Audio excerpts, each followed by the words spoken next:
Assalamualaikum warahmatullahi taala wabarakatuh. Halo anak-anak kelas 5. Apa kabar? Bunda doakan kalian selalu sehat dan semangat ya. Ini adalah pertemuan pertama kita pada mata pelajaran SKI atau kepanjangan dari Sejarah Kebudayaan Islam. Pada mata pelajaran ini kalian akan belajar dengan Bunda Bunga.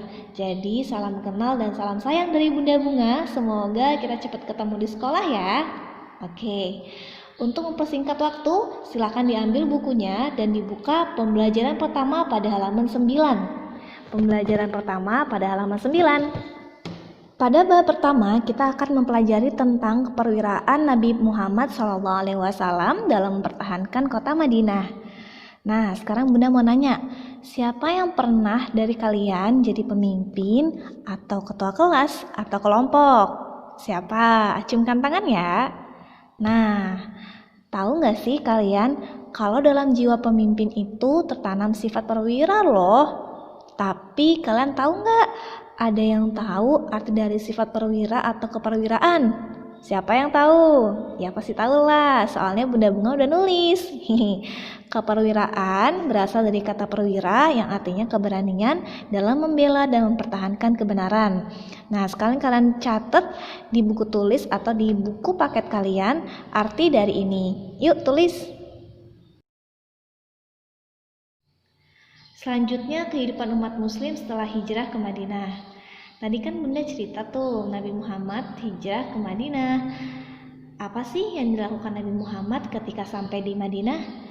Nabi Muhammad ketika sampai di Madinah langsung membenahi kehidupan kaum muhajirin dan kaum ansor dengan cara satu, membangun Masjid Nabawi sebagai tempat berkumpulnya umat muslim.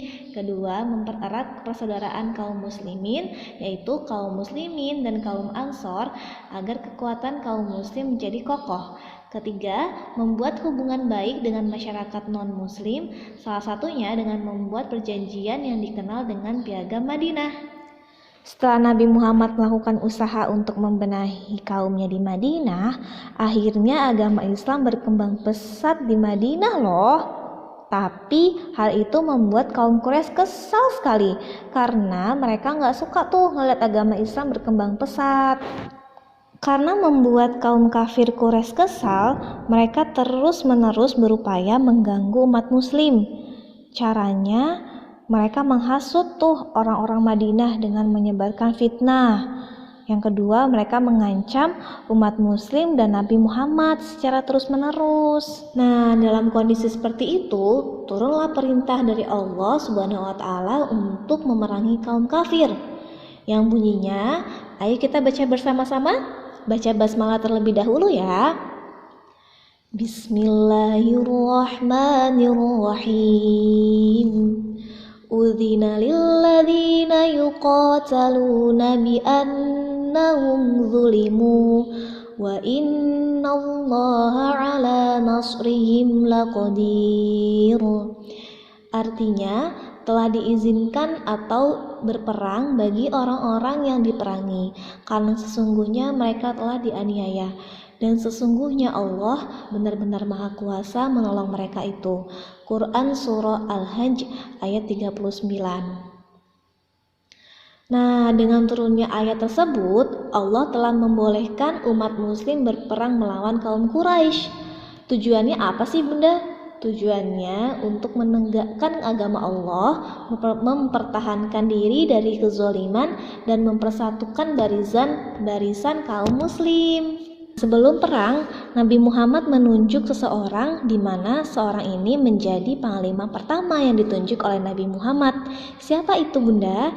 Namanya Hamzah bin Abdul Muthalib. Ayo anak-anak ulangi. Siapa namanya?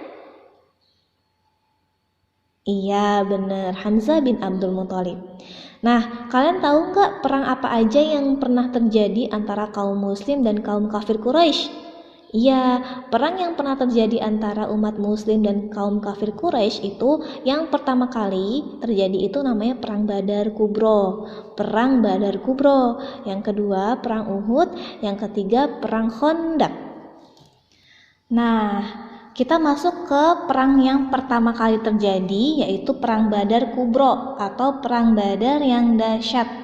Nah, di sini Bunda sudah membuatkan mind mapping Perang Badar. Di mind mapping ini, poin-poin yang Bunda ambil adalah pertama, kapan terjadinya Perang Badar, kedua, penyebab dari terjadinya Perang Badar, ketiga, jumlah pasukan pada Perang Badar, keempat, cerita peperangan pada Perang Badar, kelima, jumlah pasukan yang gugur dalam peperangan Perang Badar, dan keenam, hikmah apa yang dapat kita ambil dengan terjadinya Perang Badar.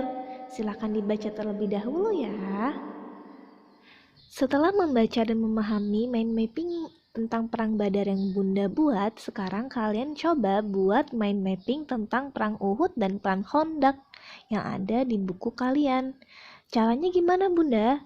Caranya, kalian baca terlebih dahulu materi atau cerita dari Perang Uhud dan Perang Khandaq, lalu kalian catat beberapa poin inti pada cerita tersebut. Seperti contoh yang telah Bunda contohkan di mind mapping Perang Badar, poin-poin intinya seperti tanggal terjadinya perang, jumlah pasukan, cerita perang, hikmah dari peperangan, jumlah pasukan yang gugur dalam peperangan, dan lain-lain.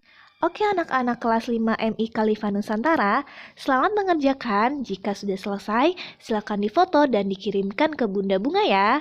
Dan sampai bertemu di pembelajaran SKI berikutnya. Semoga ilmu kita bermanfaat dan barokah. Assalamualaikum warahmatullahi wabarakatuh. Salam sayang dari Bunda Bunga.